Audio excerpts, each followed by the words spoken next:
আমরা কিন্তু আজকে সকালে কাঞ্চনজঙ্ঘা দেখতে পাইনি, এখনো পর্যন্ত দেখতে পাইনি। তোমরা ভিডিওতে নিশ্চয়ই দেখেইছো, মেঘ, পুরোটাই মেঘ হয়ে গেছে। পুরো সামনে যে ভ্যালিটা ছিল কালকে দেখিয়েছিলাম, ওটা কিন্তু পুরোটাই মেঘ হয়ে গেছে। আশা করি একটু পরে যখন একটু বেলা হবে তখন হয়তো সূর্যটা উঠবে ভালোভাবে আর মেঘটা কেটে যাবে। বাকি ভগবানের ইচ্ছা, দেখা যাক কতদূর কী হয়। এবার যাব, ব্রেকফাস্টটা করে নেবো, দিয়ে ঘুরতে বেরোবো, সেগুলো দেখাবো আপনাদের।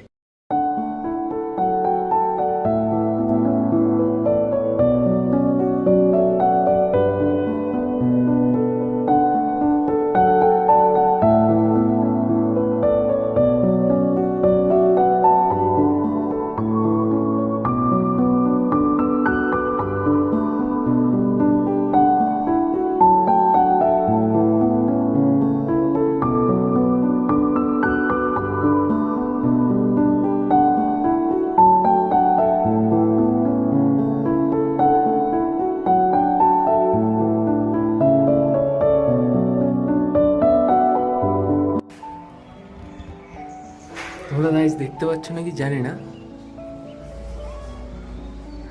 This is what we are looking for.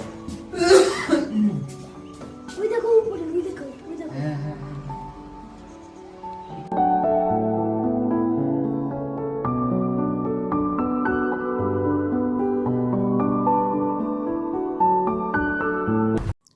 প্রথম দিন পেলিং আসার পর ওই মুষলধারা বৃষ্টির মাঝে কাঞ্চনজঙ্ঘার দেখা না পেলেও দ্বিতীয় দিন কিন্তু সকাল থেকে কিছুটা অপেক্ষা করার পর আমরা কাঞ্চনজঙ্ঘার দেখা পেয়ে মনটাকে একটু খুশি করেই বেরিয়ে পড়লাম পেলিংয়ের সাইট সিনের উদ্দেশ্যে। আর পেলিংয়ের রাস্তাঘাট কিন্তু কোথাও কোথাও ভালো, কোথাও কোথাও আবার খুবই খারাপ।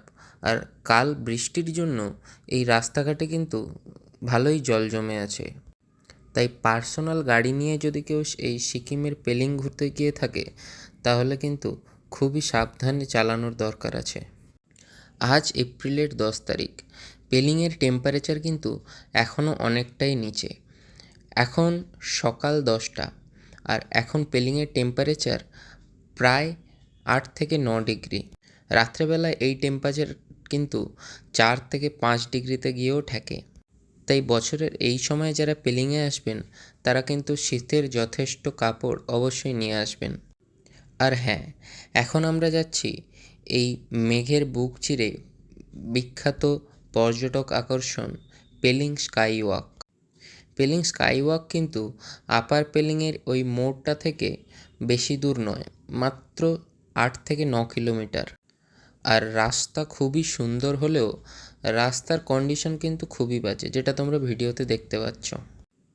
আর কাল রাতের বৃষ্টির জন্য কিন্তু রাস্তা হয়তো আরও খারাপ হয়ে গেছে। যেহেতু আমরা একটু সকাল সকালে বেরিয়েছিলাম তাই কিন্তু রাস্তায় অতটা ভিড় পাইনি। আমার সাজেশন হবে আপনারাও এখানে গেলে সকাল সকালই আসুন, কারণ বেলা বাড়লে ভিড়ও বাড়তে পারে আর সেই সঙ্গে জ্যামেও আটকে যেতে পারেন। তাই সকাল সকাল বেরিয়ে ফাঁকায় ফাঁকায় জায়গাগুলো ঘুরে নেওয়াই আমার মতে বেস্ট। পেলিং স্কাই ওয়াকে যাওয়ার জন্য আপনারা যদি একটু আলাদা এক্সপিরিয়েন্স করতে চান তাহলে কিন্তু আপনারা রোপওয়েতে করেও যেতে পারেন। এই স্কাই ওয়াক থেকে প্রায় 3-4 কিলোমিটার দূরে রোপওয়েতে করে কিন্তু স্কাই ওয়াক পর্যন্ত যাওয়া যায়। আমরা কিন্তু প্রায় পৌঁছেই গেছি পেলিং স্কাই ওয়াক। স্কাই ওয়াকের নিচেই কিন্তু গাড়ি পার্ক করে উঠে স্কাই ওয়াক পর্যন্ত সিঁড়ি ভেঙেই যেতে হয়।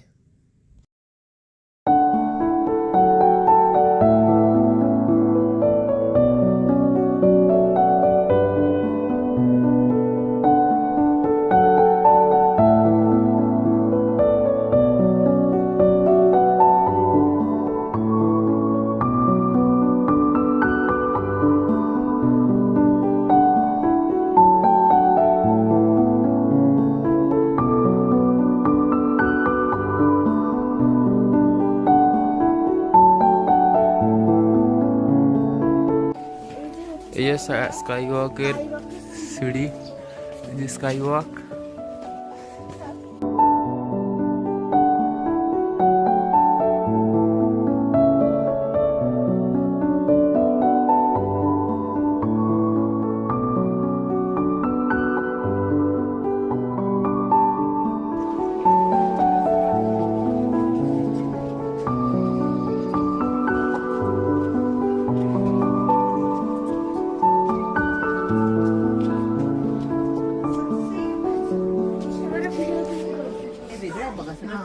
इथे वेगळे आहे, इथे माळा फिरतो एका हातात. फ्युचर कुठं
এই বড়টা ঘুরে ভিডিও করবো।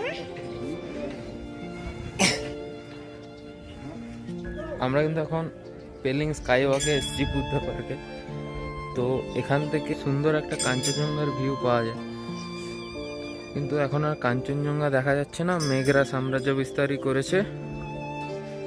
হয়তো কিছুক্ষণ পরে ওয়েদার ঠিক হলে দেখা যাবে, নাও দেখা যেতে পারে। এখানে এই যে সব গাড়ি পার্কিং, এখান থেকে উঠে বেশ বড় একটা বুদ্ধের মূর্তি, এখানে আসতে হবে। বেশ জায়গাটা সুন্দর, মেঘ ঢাকা পাহাড়ের আলাদা একটা সৌন্দর্য, আর বরফে ঢাকা পাহাড়ের আলাদা একটা সৌন্দর্য, পরিষ্কার ওয়েদারের একটা আলাদা সৌন্দর্য, মেঘের একটা আলাদা সৌন্দর্য, সবই খুবই সুন্দর। তো দেখা যাক এবার কি হয়।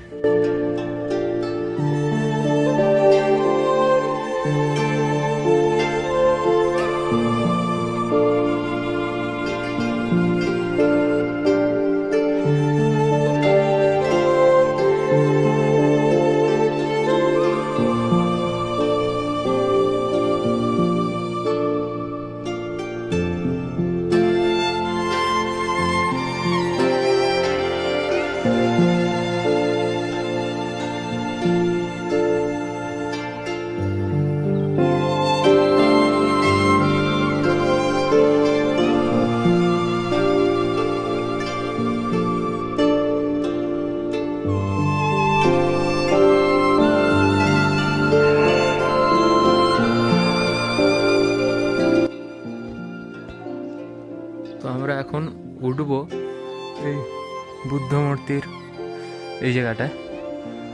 আর মেঘ যেন আমাদের বলছে যেও না যেও না, পুরো মেঘগুলো এসে কিন্তু আমাদের গোটা হাত পা মুখ ভিজিয়ে দিয়ে চলে যাচ্ছে। বৃষ্টি নয় কিন্তু মেঘগুলো, ক্যামেরায় কতটা দেখা যাচ্ছে জানি না, কিন্তু মেঘগুলো কিন্তু যাচ্ছে, আমরা খালি চোখে দেখতে পাচ্ছি।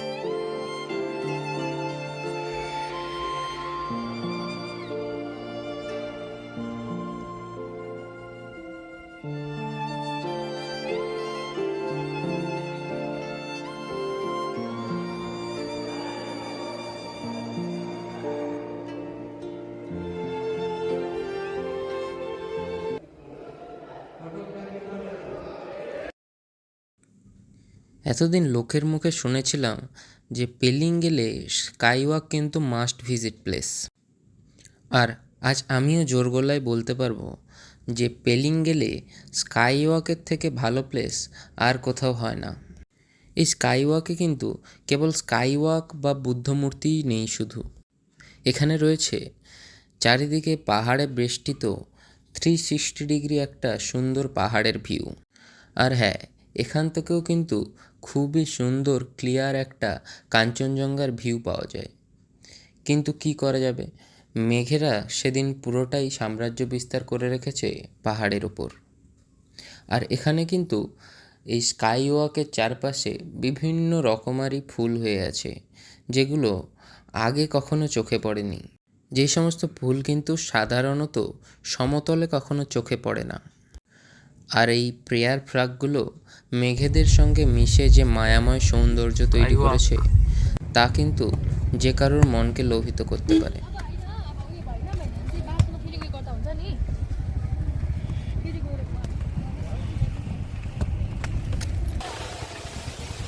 এইটি হচ্ছে রিম্বি ওয়াটারফলস। কিন্তু আমরা যেদিন গেছিলাম বৃষ্টি হলেও রিম্বি ওয়াটারফলসে অতটা জল ছিল না, তাই আমরা এখানে বেশি সময় না কাটিয়ে চলে এলাম খিচিপিড়ি লেক। এই খিচিপিড়ি লেক কিন্তু হিন্দু তথা বৌদ্ধদের শাস্ত্রমতে খুবই গুরুত্বপূর্ণ একটি জলাশয়। এই খিচিপিড়ি লেকে কিন্তু মান্যতা আছে, কোনো শুকনো পাতা পড়লে পাখিরা তার ঠোঁট দিয়ে পাতাগুলো তুলে নেয়। আমরা এখন যাচ্ছি খিচিপিড়ি লেক। পার্কিংয়ে গাড়ি পার্ক করে দিয়ে এরকম কিছুটা পায়ে হেঁটেই যেতে হবে। টিকিট প্রত্যেকের 30 টাকা করে, বাচ্চাদের টিকিট লাগে না। তো এরকম পথ ধরে যেতে হবে খিচিপিড়ি লেক। সামনে দেখিয়েছি একটা ছোট্ট জলা আছে, যেখানে মাছ ফাছ আছে, সবাই খাবার দিচ্ছে। তো চলো দেখি খিচিপিড়ি লেকে যাই, কতটা হেঁটে যেতে হবে দেখি।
তো আমরা কিন্তু এখন কাঞ্চনজঙ্ঘা ওয়াটারফলসে অনেকটা সময় কাটানোর পর এবার যাচ্ছি। এবার হয়তো রিম্বি রিভার আছে, রিম্বি টি গার্ডেন আছে, রিম্বি অরেঞ্জ গার্ডেন আছে, ওইদিকেই যাব।